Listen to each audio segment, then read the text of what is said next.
Welcome to the Bearded Finisher Podcast, your one-stop show for all things finishing and coatings. Your host, Zach, and a variety of industry experts will guide you through the art of perfecting your finishing and business game. From seasoned pros to fresh faces, get ready for tips, tricks, and trends to elevate your knowledge and business to the next level. What is going on, everybody? Back today with a new episode. Today we have got Yuland and Marissa with Uplifted Finishes. I don't know why that is so hard for me to say. How are you guys doing today? Doing great. Doing Man. well. How you doing? I'm doing fantastic.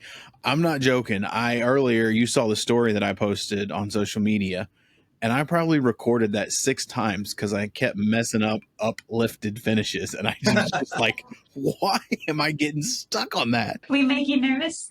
I guess so, man. My oaky brain just can't say uplifted, and I'm just like, ugh. So, I mean, thank you guys for coming on. Awesome stuff you guys are putting out on social media. Work is incredible, and the content you guys are doing is really amazing. I think it's a really big need in this world. I mean, let's just jump into it. I mean, how'd you guys, first of all, where are we from? Where do we grow up at? So first of all, thank you for having us. Really appreciate. We're honored. We're honored to be on here. Oh, I'm glad you guys came on. Well, go ahead.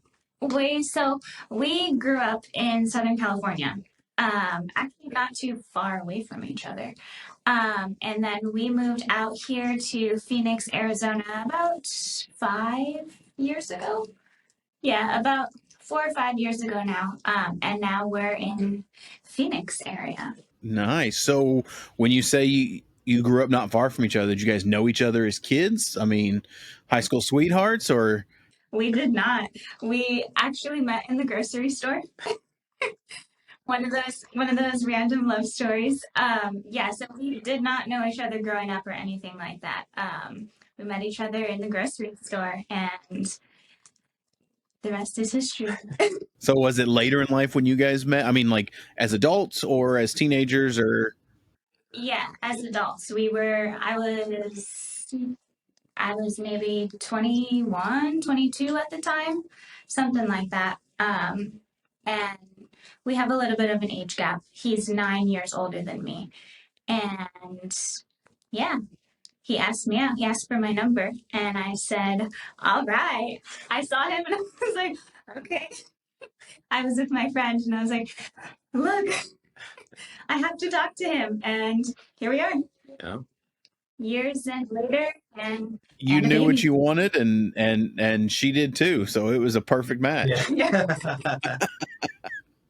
It worked out. So what about you, Yuland? Like where? I mean, it's a unique name. Does it have any history behind that? It does actually. It's a tradition. So apparently, the story is my great-grandfather made the name, and we've just kept the tradition with the firstborn son as Yuland. And so the name is broken into 2 parts, Yuland. It's supposed to mean euphoric land. And what does it have, like a specific origin? I mean, so yeah. He's from Louisiana. Like that's where my father's lineage comes from. okay. So kind of that Creole, Yeah. I'm half Creole. And so that's where it originates from. awesome. So you grew up in South California, or Southern Cal too. So when did you do any time in New Orleans when you were a kiddo? Oh man, no. I gave my dad a lot of grief about it because, I heard a lot of stories because he grew up in Louisiana. And so it's such a vibrant culture down there. And just hearing all the stories, I'm like, well, I want to go. And he's like, no, we're not going to go. And so unfortunately, I never got to go as a kid, but I always lived vicariously through my dad, hearing about Louisiana and the Creole lifestyle. Yeah. So what about, I mean, have you guys been since you, I mean, as an adult, have you decided to meander down that way any at all? That's like what we talk about. It's like Not yet. I really want to go, and when the more you talk to him and stuff, he has that southern twang Creole in him, and I would love to see him in the environment itself. It would be a hoot for sure. It's like it brings it out. I mean, my wife says that about me too. It's more the country. Like we moved down to Texas, and I'm just into horses. My son rides horses, and it's the reason I want acreage. I want to buy some land and get some horses and some cows on it. I mean, you see me outside here, it's cowboy hat and boots all the time. She's like, I don't know what it is, but when you put that cowboy hat on, it's like you like get more country. And I'm like, that's okay. you get more country. I mean, Oklahoma, we're country as it is, but So suddenly your truck gets bigger. exactly. I mean, I can only hope and dream one day I get a big truck. I keep telling her all the time, my dream vehicle is like a Ram 3500 or an F350. And she's like, why? And I said, dually too. It has to be dually. She's like, what in the world for? And I was like, I don't know. Everything's bigger in Texas. When in Rome, I mean, we live in Texas. We got to have a diesel dually. Exactly. So let's talk about, I mean, high school, college. Did we go to college or did we start working straight after? What'd you guys do? So yeah, I went to college, and I actually went to college to work in something entirely different than finishing. And Okay. so I actually started in film and music. So recording audio and mixing and mastering and just processing audio. And so I worked in the film industry actually for a very long time in Hollywood as a boom operator, sound mixer. And so I have a lot of experience doing that. And so that's where I started from. So I do consider myself an artist. I like to work with my hands and I like to create things. And I think that's what was missing in my life, aside from the lifestyle. As time was progressing in the film industry, I was learning that the lifestyle just kind of wasn't fitting into my lifestyle and what I enjoy. When you're working in film, it's you're a bit at the mercy of their schedule, and their schedule can be all over the place. I mean, you can be filming all night and you have to be a little bit of a vampire and then sleep during the day, and then you have to switch that off, and it's long hours. And Yeah.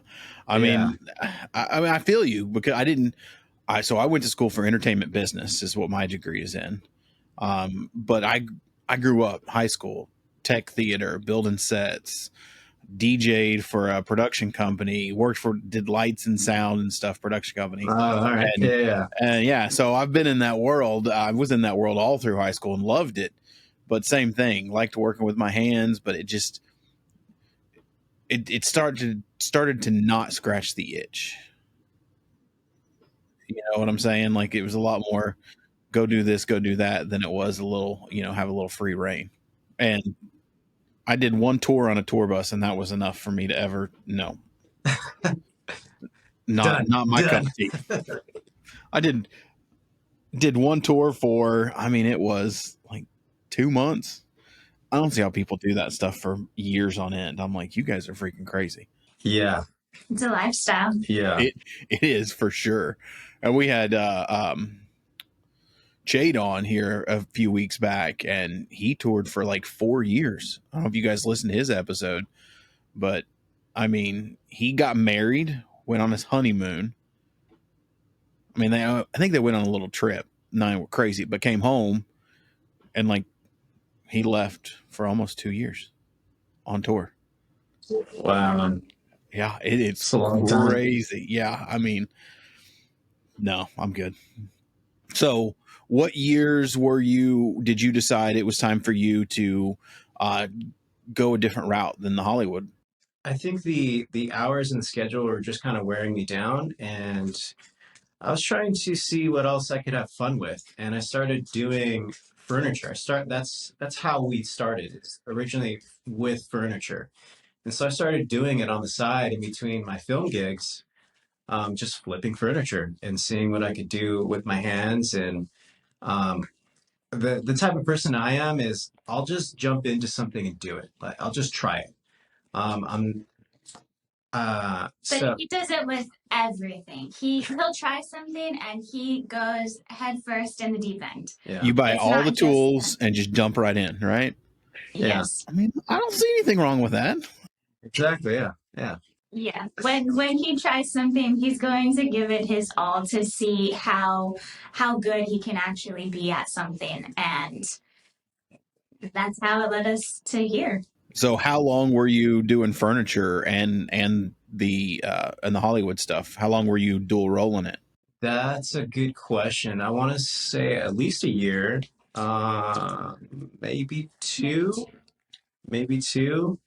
And that was like leading up right up to 2 years before COVID. And then when COVID hit, that definitely gave me an opportunity to have a lot of free time.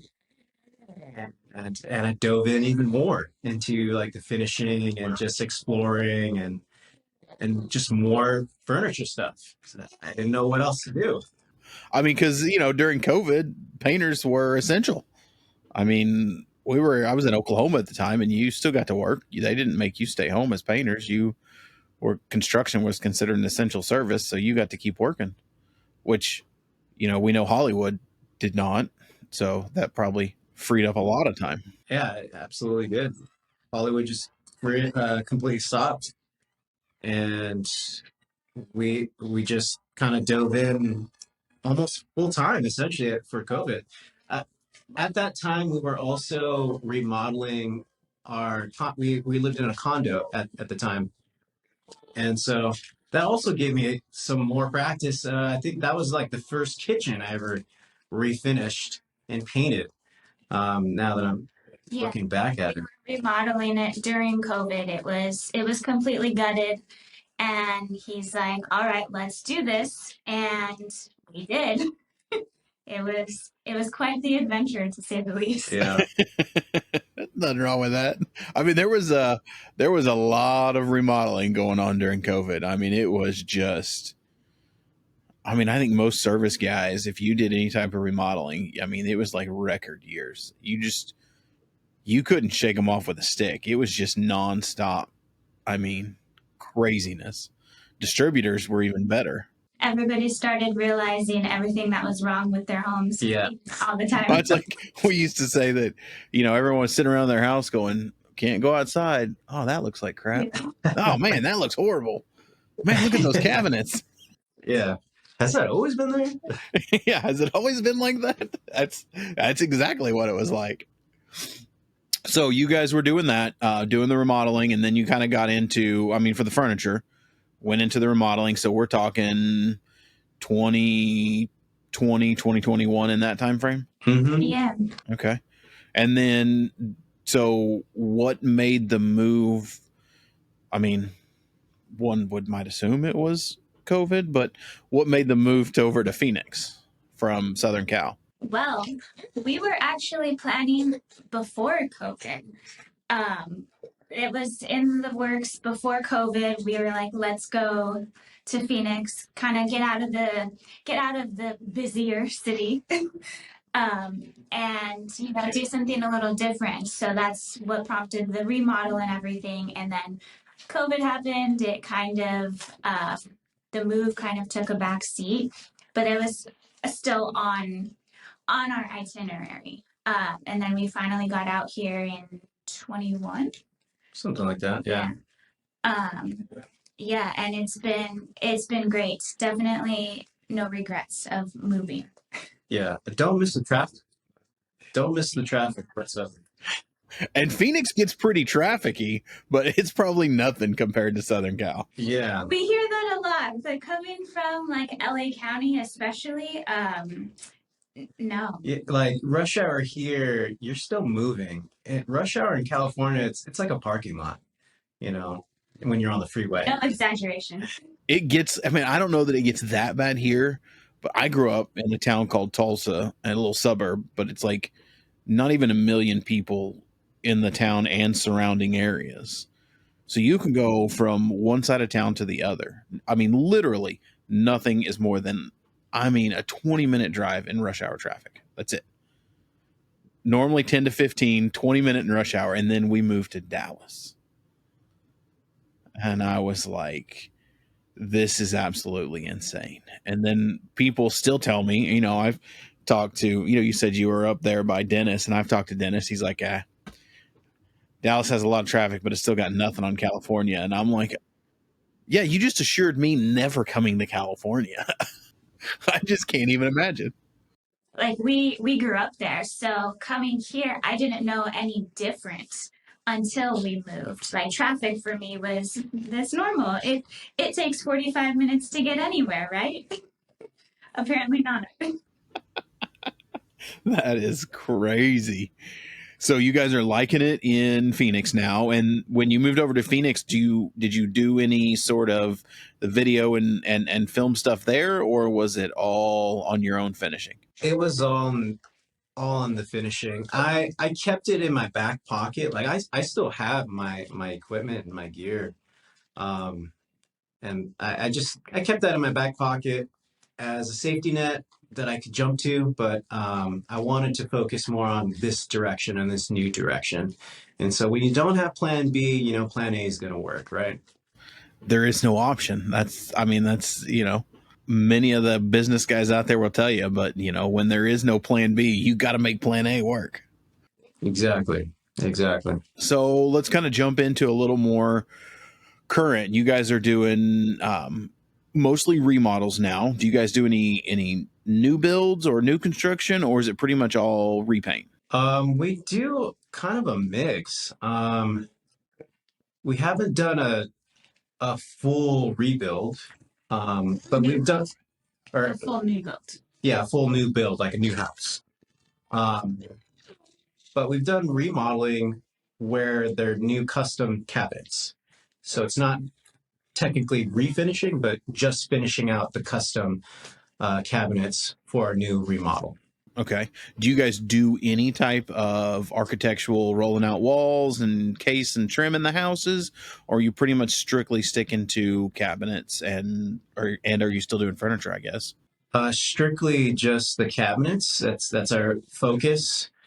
And we do, so cabinets is the main thing. And then we still do furniture, but it's a little bit more on the side in between the cabinet jobs. Cabinets are the meat and potatoes, and the furniture is the sides. Yeah. That's where you get to really express the artistic side, is when you get into the furniture. Yeah. I 1000% agree with that. And so we're kind of in that position now where we more pick and choose which furniture projects we like to work on, because some pieces are just a work of art, and I really enjoy working on furniture pieces. So they have like their trade-offs. You get one of a kind when you're refinishing and some unique stuff, but that can also come with some incredibly pain in the ass challenges, I can imagine. I've done a few furniture pieces when you get into the veneer world and staining, or the glue comes undone because you strip a finish, and I'm just like, I hate furniture. It's like you've been a fly on the wall for us the past couple of weeks. I've been down that road one or two times. Man, speaking of furniture, this isn't off the wall. Have you read, oh man, it would have just flopped out if I didn't think about it. What's Revive and Refinish? That sounds really, that's Moore's, right? Yeah, Aaron's book. Yeah, Aaron's book. We haven't had a chance to go through it yet. It's a really cool book. You guys do furniture, but there's some, there's little things in there. I owned a company for 10, 15 years, and there was some stuff that he mentioned in the book that I was like, son of a gun, I never thought about that. That would work good. Or weird stuff like, telling people, and it's a step-by-step, but really put together, well book. But there was one in there where I talked to him for like 30 minutes, and I was like, people got into this kick of stripping furniture with like easy off oven cleaner. Yeah. Oh, yes. I remember that. Yeah.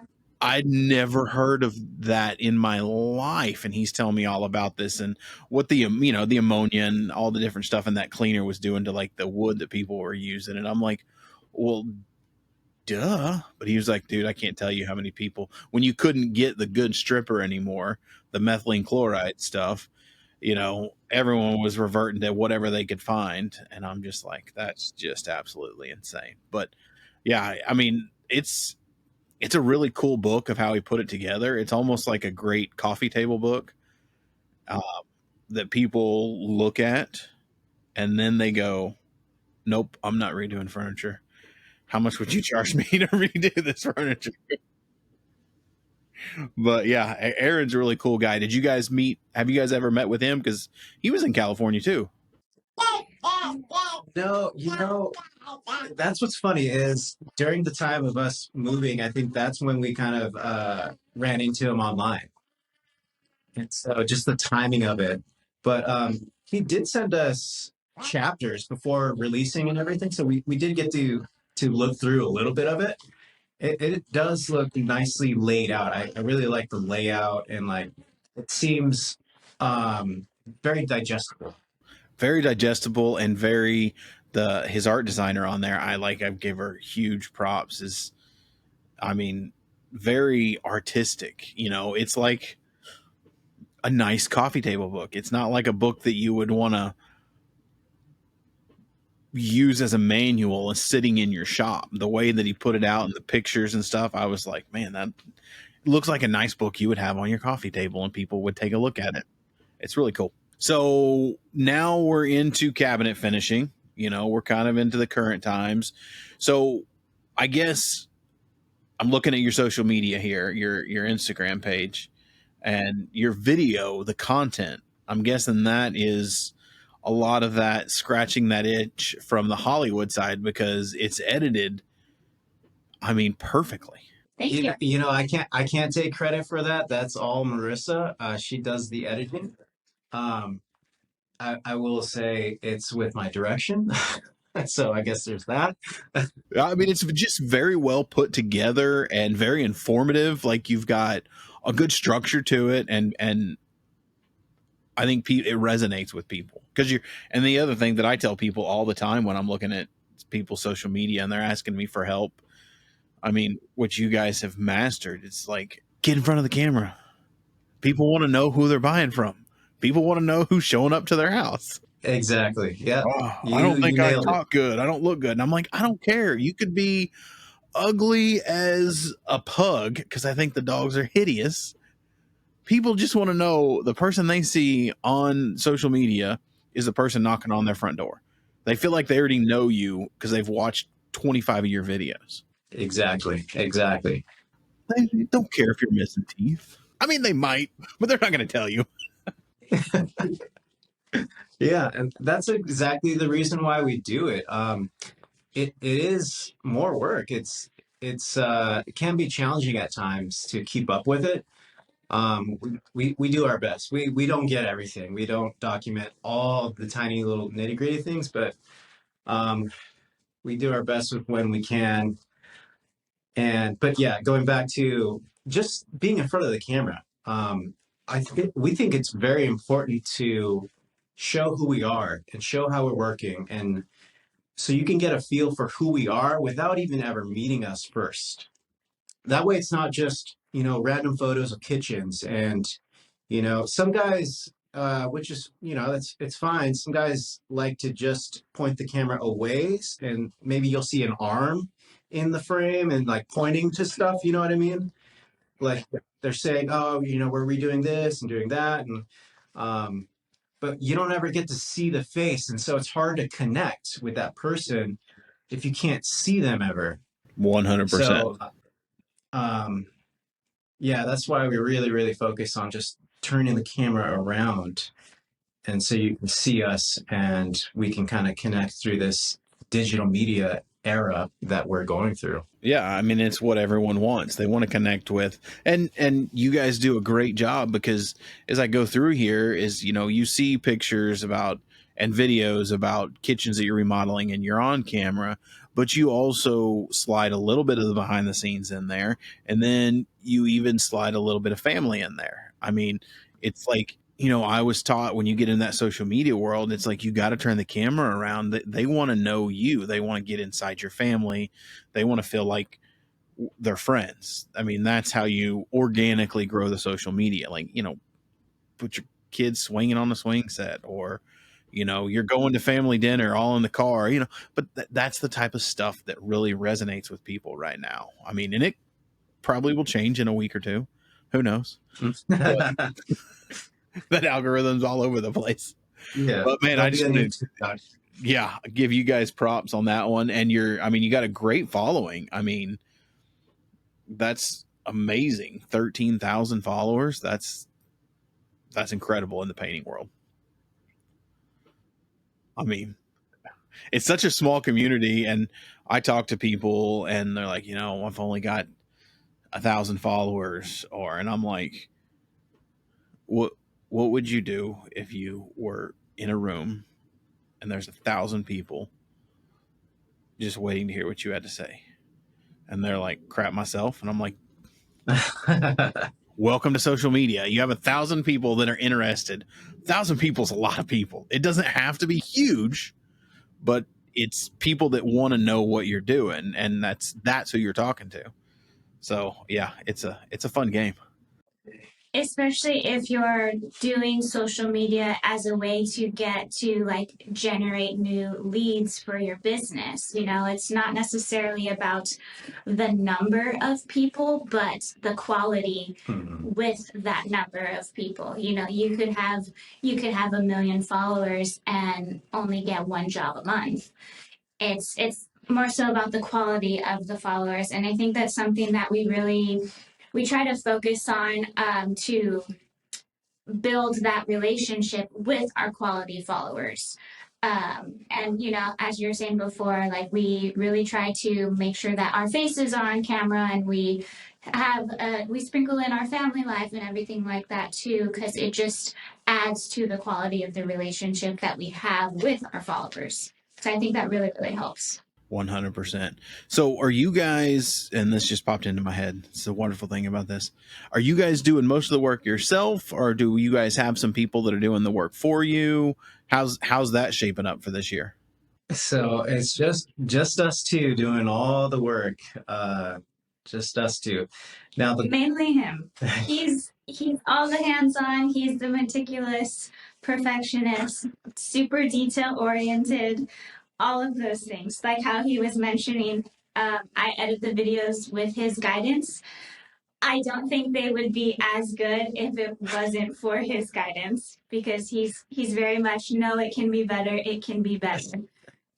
So it pushes me too, but he does all the hands-on work. I obviously have the baby, so I do the most that I can, but I do a lot of the online stuff that you see.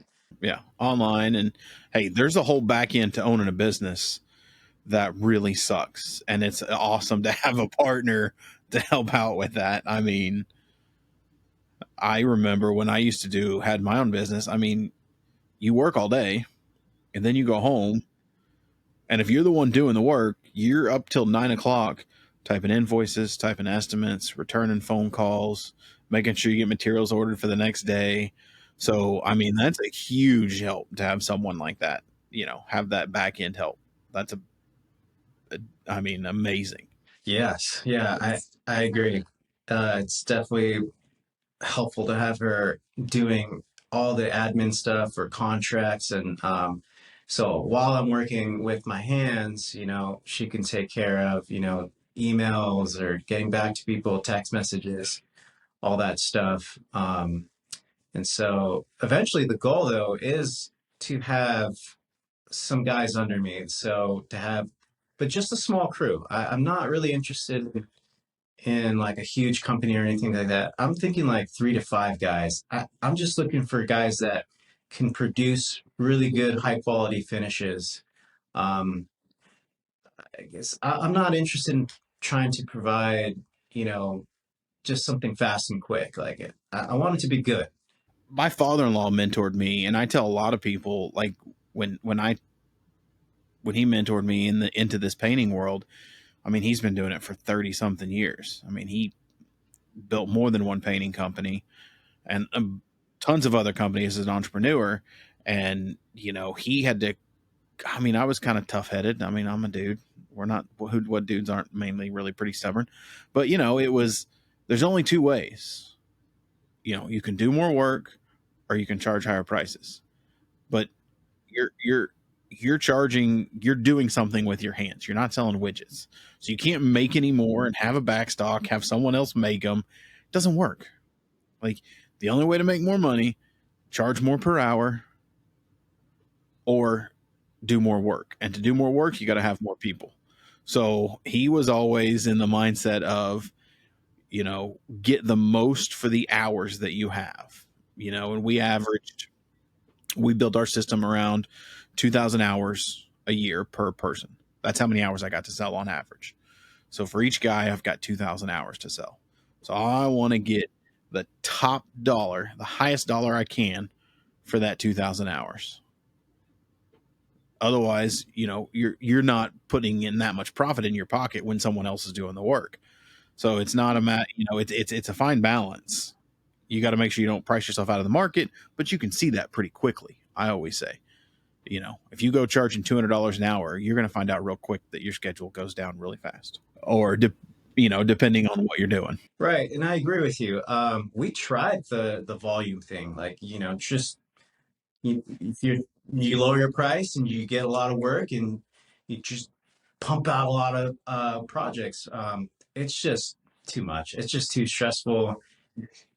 I'd rather make something of quality and sell it for a higher price. I'd rather have less jobs per month and have a higher price so there's enough margin than trying to do a bunch of volume for a lower price. And that makes more sense to me. Was listening to a book this weekend driving, Main Street Millionaire by Cody Sanchez. If you haven't read that book, it's a great book to read. She's talking about, buying main street businesses, service businesses, ordinary, boring businesses to grow and become wealthy. And she makes a comment in there that I was like, man, that's my father-in-law written all over, where she talks about, don't market to the masses. Don't solve everyone's problems. Solve rich people's problems, because they're willing to pay a lot for you to do that. And I'm just like, oh man, that hits home. That's pretty hard. Like, that's, as a small business, especially in the service world, solve rich people's problems because they got money to throw at them. Can't solve everybody's. So if you got to pick one. See, that's a great point. You can't solve everybody's, so pick one. I love that. Yeah, that's perfect. That's essentially our mindset. And so we try to target the more higher income households. And so somewhere around $1 million and up who have outdated cabinets, that's kind of our bread and butter right there for refinishing projects. They usually don't really bat an eye to the prices. That's what you want. And that's where you go, I think it's time for a price increase. Exactly. Yeah. Yeah. We're always trying to figure out.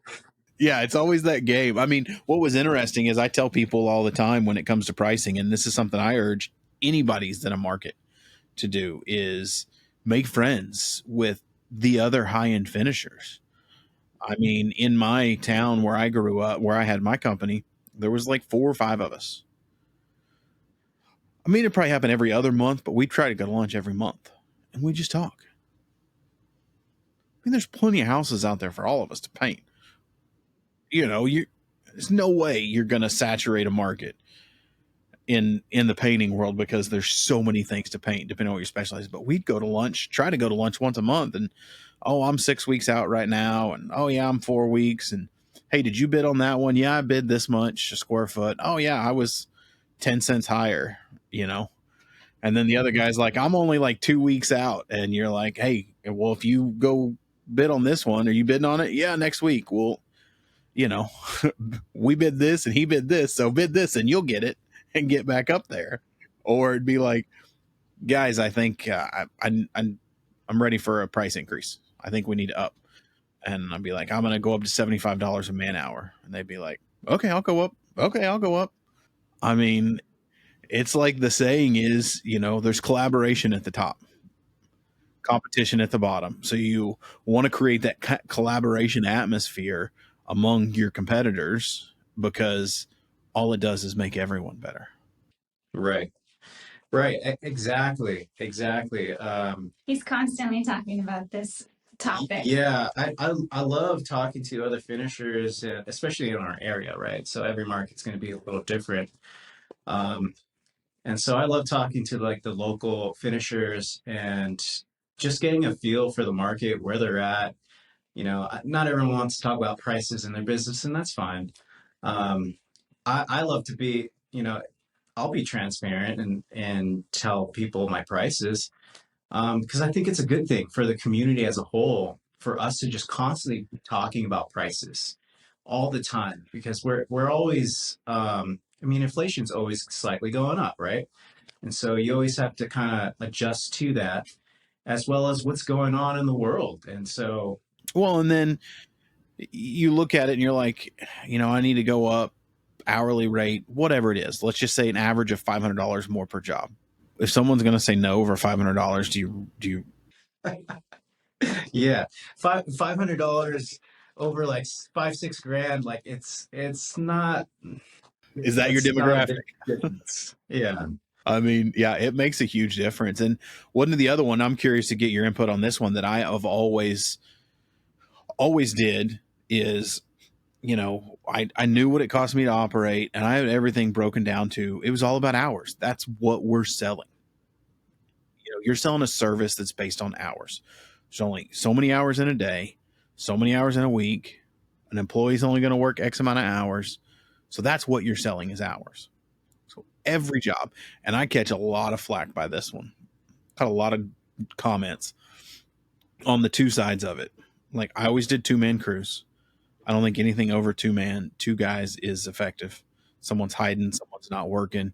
You can see the production. I mean, it's, some guys are like, no, you can't do that. I'm like, man, I'm a 2 guys on a crew and that's it. Leader, helper, no one else. But every job I offer time and material. I don't care. You know, I mean, it was always my philosophy to the customer. My rate is $75 per man hour. I don't care if you want them to sweep the floor 3 times a day. Doesn't, if you want to pay time and material, all the material gets a 15% G&A fee, $75 a man hour. I don't care. Doesn't make me any difference what you have them do. Or I'll do it for the bid price, which is this. You know, one of the two of us is taking a risk. Either you, the client, is taking the risk, or I, as the business owner, is taking the risk. All my guys will get it done in that allotted amount of time or quicker. So it's a split 50-50, or I mean, hourly to me is the most fair. So it didn't bother me to do, because I had, you know, your direct cost and your indirect cost, all your expenses, all built into that hourly rate. Your profits built into that hourly rate. Yeah. So it doesn't matter. But I mean, a lot of guys out there should never charge hourly. You should never separate your material from your labor. 15 years plus, sold the business. I did everything what everyone says you're not supposed to do. Because again, transparency. Here's my rates. Here's the material. So when you say hourly, does that mean you didn't give people just a flat rate? It was just however long it took was however long it took. Well, like, so when I do estimates, I would put down the whole scope of the work in my estimate. And then I would say my rate, $75 an hour. Quantity, this is going to take 200 hours to do this job. 200. There's your labor rate. Now, I'm like, oh man, that's expensive. And I'm like, well, I mean, if you want to go time and material to try and save money, and we could get to a certain point, you could say stop or keep going at the end of every week. It's on you. You decide the length of the project and the scope of the project. Here's what needs to be done. Here's the rate. As you, the homeowner, if you want to pay $75 an hour, and every Friday I'm going to send you an invoice for the hours we worked and the material we bought for that week, and that's it. We come back Monday or we don't. You tell me. I never had anyone in 15 years, never had one person that said, don't come back. I ran out of money. Wow. I mean, the math probably goes to 40% of the time they extended it and added more work beyond the scope that I chose, that I put in there. Well, I mean, this is looking so good. You know, it based on what you guys done, it'll probably take you another 2 days to do those 2 bedrooms. Let's just go ahead and add those 2 bedrooms. Go ahead and add the kids' bedrooms. Okay. I mean, the rules that a lot of guys have out there, I didn't follow them because I'm about transparency, and it worked. Yeah, that definitely sounds unorthodox. I like that. I like that. I mean, it just puts the control back in the homeowner's hands. And I had contractors that I worked for. I had 2 contractors that I worked for in particular. They knew my rates. Didn't bid one job for them. After a couple of years, they got the same hourly rate, but they got priority on the list. So if they called me, I didn't do no deposits. You went on the list, and I called you a couple days before we started. Wow. And then, so I never took money up front. You're wild. What I tell people is the psychology of that. If you don't take deposits, one, you are like 60% more likely to close it when you're on site. You know, you go on the list. I'm 6 weeks out right now. That person said, "Oh, I want you to do it. Put me on the list." The chances of them calling to get more estimates is like less than 8%. They're done. In their mind, it's done. It's going to get done it's going to get done in 4 to 6 weeks. So they're not calling anyone else. They didn't have to put any money out. And then you come start the job, and you might do a draw after you order materials or something like that, or after the first week, depending on how long. If it's a 3-day job, I'm just going to do it and then invoice them when I'm done. But if it's a 2-week job, then we get into a little more progressive billing. But so the customer doesn't realize it, but they stop looking for someone. So they're already booked. You get your contractors that know your rate, and they know the paint that you like to use and what it costs. I had 2 contractors that, they booked 40% of my jobs for me. They just call me. Hey, I got one. I never saw the job, but they were all time and material. And those contractors knew how fast the guys worked and knew what the rate was. And they would just bid it and then call me up and say, "Hey, I got one. I need you. When's your next crew free?" And I'll be like, 4 days. All right. I'll tell the customer we'll be there in 5. I mean, that way you can extend your reach on the sales side without having to pay someone to do it, because that contractor's getting work. He's going to put a little bit something. If you're 75, he may be charging 85 or 95. He's going to help you check on the crew every day. He knows how your guys work. I mean, I had one that would call us. He would call me, and it was probably one of my best customers. He'd be like, "Hey, Zach, I need a crew to go over to, Miss Mabry's house and just sweep all the floors, cover them, and move furniture to a storage unit." Okay. Okay. I'll do that. I mean, he knew what the rate was. The guys didn't care. You know my rate. He knew my rate. I just dropped him an invoice when the guys were done, and that was it. I mean, there was no qualms, no questioning invoices ever. I mean, it's just that mode of ultimate transparency that gives you into that inner circle on the contractor side and the customer side, because they just feel like they're not just looking at paint kitchen cabinets, $30,000 and going, "What the?" You have that relationship built already. So it makes the process so much easier. And detail the crap out of your estimates, step by step. Cover the floors, degrease the cabinets with this, and then I'm going to scuff sand them with this, and then I'm going to prime them, and then I'm going to, my estimates would be 2 pages long because I would list every step out. I mean, I don't care if they shared it with someone. It's what every painter should be doing. Yeah. So, but it subconsciously justified that quantity on the hour rate. Because they don't see paint kitchen cabinets. They see this long, drawn-out deal of everything you're going to do. First coat, sand, second coat. Pull the masking paper, sweep the floor, run a wet Swiffer over the hardwood floors, vacuum the carpet. And they're just like... You were very detailed, talking about vacuuming Sweeping between floors. every... Yeah, I might have to put that in my back pocket there. It definitely... I give that info away because it gives... What is the word I'm looking for? Almost validity or, justification to the prices that we're charging, because it's stuff that we don't think about. It's inherent. We do it. But as a homeowner or a contractor, compared to, Jim Bob's painting down the street who has a sketchy looking van that could or could not have kids inside of it, it gives them some validity to go back and say, hey, Jim Bob, do you sand between coats with 400 grit? And you go, oh.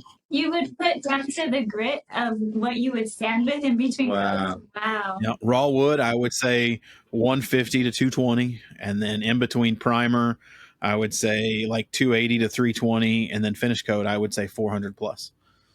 And it's nothing big. I just sand all prime raw wood cabinets with 150 to 220 grit paper. Tab, new line. So you being that detailed essentially kind of omits any question the homeowner may have about, well, why does this cost so much? Why does it cost so much? And if something happens at the end, you didn't paint the inside of this one box. I'm like, let's go back and let's look at the estimate. Oh no, it doesn't say we're painting the inside of that. Oh, okay. How much to add that? If you go that detailed, it omits questions about why didn't you do this? Well, I just thought you were going to do that. There is no, I thought. It's listed out. And at some point, like I use QuickBooks, so I had a template, and I would say cabinet remodel estimate, cabinet remodel template. And all that was just built in, and I could go change little words if I needed to, but all that stuff was just pre-tabbed in. And I just put whatever the hours were that I thought it was going to take, 200 hours, 250 hours. And then material, same thing. I listed the paint, never quantity, because you just can't estimate. Even the best of us can't estimate quantity perfect. But, and then I had a note, I had on my time and material note that went on every estimate. It says, if you prefer, job can be done as time and material. Rate is $75 per man hour. All material is charged after purchased. A 15% general administrative fee is added to material total. Receipts can be supplied if you want. No one ever asks for receipts. Yeah, we definitely do the main bullet points of, we mask, we were going to degrease, that's all, like we list those things in our scope of work. But getting more detailed, like saying, hey, we're going to degrease with Simply Green or whatever type of degreaser, like being that specific, I think that'd be a nicer touch to have. Even like what you're saying, sanding to 400, like I like that. Well, and then, go ahead, Marissa. I was just going to mention that I feel like that would kind of give the homeowner a sense of control without having any sort of control over it, just simply because, you're going to sand to 400 grit, even though they probably don't even know what that really means. Yeah. But it makes them feel good that they know. Yeah. Yeah. It's giving them the power of knowing exactly what the process is, confirming why they're not doing it because they see that long list. And then, you know, it eliminates questions, allows for a faster close, whether it's on Insight or whether it's, you know, because I would do the estimate. I'd go out to my truck, had a little printer. I'd print it up and go back in and say, hey, here's your estimate. Because everything was pre-filled out. All I needed was hours and talk about material and go ahead and give it to them. Kind of go over it with them a little bit. Here's what the scope of work is. Any questions I can answer. That eliminates a lot of the questions. Is follow up. Well, we don't charge anything to get on the schedule. I'm running 4 to 6 weeks out. Let's go ahead and get you on the schedule. You know, the comebacks are very limited. You know what would be nice is having that detailed scope of work and then being able to reference that later on down the line. Like, let's say there's like an issue that happens with the kitchen, you can refer back to that scope of work and see, like, was there something, maybe that degreaser like wasn't working for some reason, and you can kind of zero in on what the issue might be. It gives you a little more control for troubleshooting down the end, but it also, when you get crews, you know, you work on developing your SOPs. You're going to have SOPs.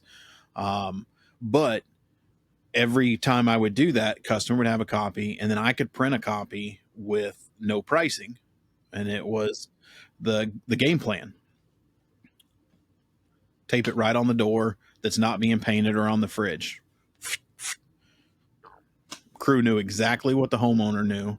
Everyone was on the same page. Everyone knew what was going on. Homeowner didn't question, what are you doing today? Because the guys would get in the habit of wherever it was taped. Degrease, they'd cross it out. Next one, they'd cross it out. When they did it, they would cross it out. Homeowner knew what was going on the entire time of the project. And that was just happy flipping accident that they started doing that. When I started putting those on the doors and they'd like check mark it, and I was like, I like that. And they're like, oh, we don't want to forget. And homeowner just love it. Yeah, they could see the progress as it was going. It eliminates that slide of, here's what I give the homeowner and here's what I tell the painters. Guys, we got to be out of here in 3 days. No, it's like just transparency to the max. And people will pay for the transparency. I mean, I really, truly believe that when you get into that elite customer, they start paying for the transparency. And then you get to the point of, you get a call. Hey, Zach, it's Ellen. We're going to Cabo next week.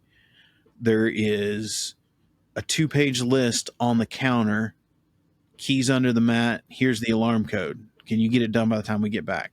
Yes, ma'am. And that's how we treat like our social media, our Instagram, to provide a little bit more of that transparency, you know, rather than the list on the refrigerator. It's, you know, sometimes the homeowner may not be there as we're working, so they get to see more of the behind the scenes through our social media. To see what exactly we're working on. You know, a lot of people just love the spraying videos just because it looks fun to watch. So I think that also is a really big factor in our transparency. What do you think? Yeah, I would agree. Just being able to show the actual work progress, I think is pretty rare to see from any other contractor. You know, exposing the process. It's like the behind the scenes. It's not done yet. You know, it's not done. And so you just have to trust the process. But I think viewing the process makes it more trustworthy. Yeah. I'd say the latter part of my career is when social media really started getting big, and I started doing, and I don't even know, I think it was, a guy up in Canada that has a cabinet, Jim Kerrigan with Jeco Finishing. I don't know if you follow him. If you don't, go follow. Yeah, Jeco Finishing. He's a great guy. All of his stuff is shop finished, but he does shop walkthroughs. So I started doing shop walkthroughs every day on my live stories because I liked it. Then people see what's going on. So I was like, all right. So I started doing live shop or walkthroughs every day with every job site. You know, I had 4 crews and then my shop guys. So I get to a job site. Hey, we're over at blah, blah, blah house. Let's go. Guys are working on this. Guys are working on that. And I didn't think about it until you just said that, Marissa, but it is exactly that. It's like a subconscious behind the scenes look that people can see step by step what you're getting done. I mean, that's really genius. Even if they don't really understand what's going on, I think it's just simply being able to see that you're working, and while you're working on it, builds that trust. And the fact that you're not afraid to throw it out on social media because you're not doing anything, you're not throwing shellac or WD-40 on top of the cabinets when you're done. So it messes up every other painter in the world, You don't like shellac? I mean, I don't mind shellac. There's just so much better stuff out there. What are you guys using now? Are you guys water-based or still solvent? We're water-based. 2K primers is pretty much what we use. Are you guys using anybody in particular, or are you just kind of what you can get your hands on there in Phoenix, which is? We're pretty exclusively Renner. I was going to say Renner and Centurion. I think that's it there. We have Renner, Centurion, and Envirolac available locally. I think Malaysia too. I'm not sure, but definitely those three for sure. And Renner is the closest to us. But I've been working with Renner for so long now that I kind of don't want to switch to a different brand. I know the coatings and how they work, and so I'm able to manipulate them a little bit better. And as time moves forward, I'm just fine tuning that manipulation, because I think that's what a finisher. I think that's what makes a good finisher, is knowing when to thin, when not to thin, how much to thin, and what tint are you working with? Is it dark color, light color, all that stuff. Like, I'm sure you're familiar with that. The best thing you can do is find a product that you can get your hands on, you know how to manipulate. There's no other better solution. I mean, you don't need to jump products every 2 weeks or something new comes out. I mean, everyone's just remaking everybody else's stuff. Let's just be honest. I mean, yeah, it's just the name of the game. But if you find a product that works for you, then stick with it. I mean, my rule of thumb was in the manufacturing world, and this was taught to me by one of our owners when I was at Centurion, was the rule of thumb in the manufacturing world is out of the can. You want to try to hit for 80% of the users are happy out of the can. You get into custom coatings, it's probably more like 60, honestly and truly. But in the architectural world, they're trying to get into that 80. But in the industrial world, I would say it's probably closer to 60. But then you have tools available for that other 40% that truly take the craft to the next level. They want it thicker. They want it thinner. They can manipulate the product. That, to me, is where that barrier of painter and finisher is. Painters want to use it out of the bucket. Finishers, they don't care. They're going to manipulate it to get it to what they want and how they can apply the best finish. Exactly. Yeah. 100%. It's part of the art of it. Yeah. I used to be a thing like, oh, I don't want to thin. I don't want to thin. Like, I got over that. It's like, no, in some situations, like, I have to thin, especially here in Phoenix. It gets pretty hot over here. It gets a little hot. I don't know if you're aware. And so stuff will flash off really, really fast. And so summer's coming up. So it's that's the season when I start to thin things down to extend out the dry time, and so everything can flow out a little bit better. I used to have a friend, not you, he's still a friend. We haven't talked in a while, but he used to go to Phoenix a lot to visit customers. And he just would swear by this statement. He'd be like, you want to end any war? All you got to do is send the homeless people from Phoenix, put them into the military, and they will end any war, because no one has got the gumption or the stamina that a homeless person with no shoes has in Phoenix, Arizona. No shoes. He's like, those guys I think they could probably outlast Navy SEALs. He's like, those guys are freaking insane. Like, I don't even know how they survive. Yeah, yeah, Yeah. yeah. I mean, it's nighttime. It's still like 100 degrees, if not more. I've been there twice for 2 shows that we've done when I was in the manufacturing world, and it was just, I mean, and visit a customer. And I mean, I agree. You go, we were in some, oh man, was it South Phoenix, where it was sketchy at best. But I mean, there's homeless people walking around in June and July and August, and I'm like, I'd have been dead like 2 weeks ago. There's just no doubt about it. I don't even know how these guys are standing up. On top of that, they're wearing like 4 shirts and have backpacks and all this stuff on. I'm like, I don't understand it. It doesn't make any sense. It's a different breed. Yeah, For sure. for sure. Well, guys, man, real quick, we'll wrap it up. I don't want to keep you too much longer. Anything exciting going on that you guys want to share? Any exciting projects that you're ready for that are coming up you want to share? Something exciting that we haven't posted yet is we just finished this antique Art Deco chest that was giving us issues.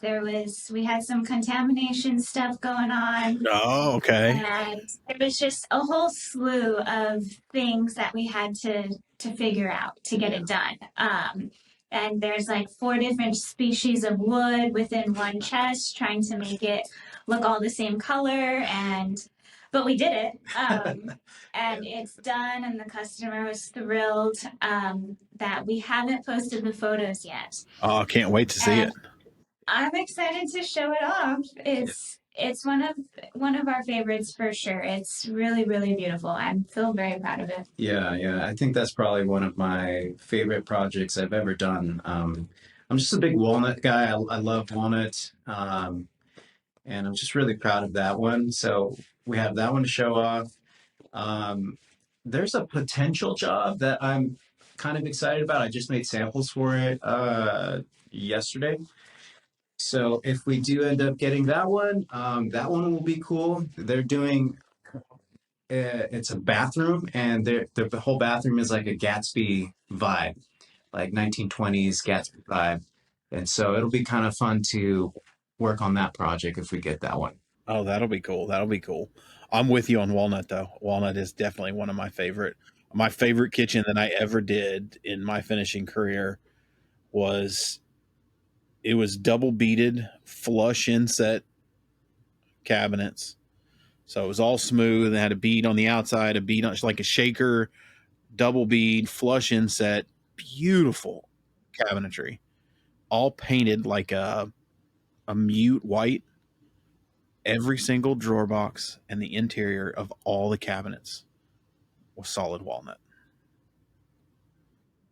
And then we clear coated it all. Like, I mean, it wasn't like a walnut veneer. I don't even want to know what the cabinets cost. It went into a house in Oklahoma that was ridiculous to begin with. But I mean, you just like nice painted, good cabinets. Then you open it up, every drawer box, every shelf, everything was walnut. And it was just like, man, if I can ever get the money I need, that would be the kitchen. I'm not a fan of painted that much anymore, but God dang, that was gorgeous. Well, and also going off of walnut, we mentioned earlier that we use all water-based. So something that we're really fine-tuning is getting the water base to look more solvent-like, to produce that solvent-like finish on like a walnut type of piece, to give it that depth and character without the toxicity behind it. Yeah. There's a lot of guys out there. Joe who's over at Renner now, Joe Pilon, I can never say his last name right. He came from Lacey, and Michael Smith, who also came from Lacey, are both at Renner North America now. I would hit up Joe to see if he's got a solution for that, because what I used to tell people, and some manufacturers used to make it, I don't know if they do anymore, it's just a little burnt umber, the right colorant, not dye, but you almost want microlith pigment, just a little bit of burnt umber, and you use something like a natural finish. So it kind of, most of those natural finishes are half film form and half impregnating. So they kind of penetrate into the wood, but then they build that film that's on top a little bit, and they kind of give it that amber, old school oil lacquer look. Yeah. It looks sharp. Nice. But I would say burnt umber in a microlith pigment, which can be hard to get. But if your renter guy is tinting with renter, then he's got microliths. I mean, I know he does. That's renter's pigment system is a microlith pigment. But if you get your rep over there, just be like, hey, have Joe call me. Joe's awesome. All right, we'll do. If you haven't met Joe, he's got that artist mindset, but the technical knowledge mixed with that artistry, and it's pretty crazy, pretty awesome. I'm trying to think. He and I are talking right now. We're trying to get on the schedule. He's going to come on and do an episode, and we're going to probably geek out about a lot of technical stuff. So stay on the watch for that one. The geeked out episodes are the fun ones to make. Right up his alley. Yeah, absolutely. Well, one final question. I've kind of adopted two final questions now. First one is, let the listeners, the community know what you guys are outside of Uplifted, and what's something about you that the community might find unique or interesting, a passion that's not around paint. I'll go first. I love music. I love music. I can play guitar. I can write songs. Wow, And that's impressive. That's Good at it too. No wonder It's you're not hooked on him. Now you understand the vision. Now I get it. Yeah. So I really, really love music and just lyrics, and yeah, just that's my passion outside of finishing. What about you, Marissa? I like all things beauty and girly and all of that world. Like I'm an esthetician, so it's a lot of skincare, makeup, all that kind of stuff, which is kind of how I started to like the more finishing world, with the color matching and color theory and all of that. So I really love that. But I mean, I just like being a mom now. It's pretty awesome being a parent. I mean, Yeah, it's something that I've always, as a little girl, you always dream about being a mom and having your family and all of that. And now I'm living that, and it's just really, really fulfilling. I can't imagine anything more fulfilling other than that part of my life. It's the biggest part of my life. It's the part that I'm most grateful for. So that's awesome.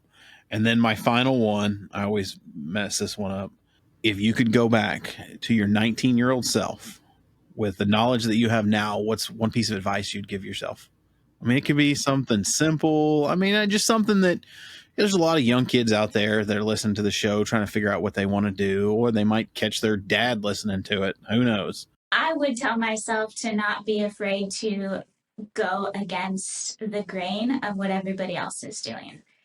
As a 19-year-old girl, you tend to want to fit in and do everything that your friends are doing and all of that. And sometimes it might not be the best route for you. I think trusting your own instincts and your own intuition with what you want to do, regardless of what everybody else around you is doing, is paramount. I think one thing that's been important for me is don't give up. So as long as you can persevere and just weather the storms and the bad times and the bad seasons, as long as you don't give up and you keep going, you will succeed. It's without a doubt, you will succeed. I can't think of a time in my life where there's been something worse on the other side of going through some shit, for lack of a better term. There's always something better on the other side. So just keep going. Yeah, exactly. Just keep going. Just as long as you can figure out how to keep going, just keep going. That's it. And yeah, I like it. Awesome, guys. Well, thank you so much for coming on. I appreciate it. Awesome conversation. A lot of insights. And again, congratulations to you guys on the little one, the family, the thriving business. You guys are doing awesome. Keep up the good work. Thank you. Thank you. Everybody Thank you for out having there. us. Yeah. Everybody out there, make sure you like, follow, whatever you listen to your podcast on YouTube. Every Monday, we're coming out with a new episode, and we'll see everybody next week. And that's a wrap on this episode of the Bearded Finisher Podcast. We thank everyone for joining. Keep hustling, keep learning, and never settle for anything less than your best. Remember, the path to perfection is a journey, not a destination. Until next time.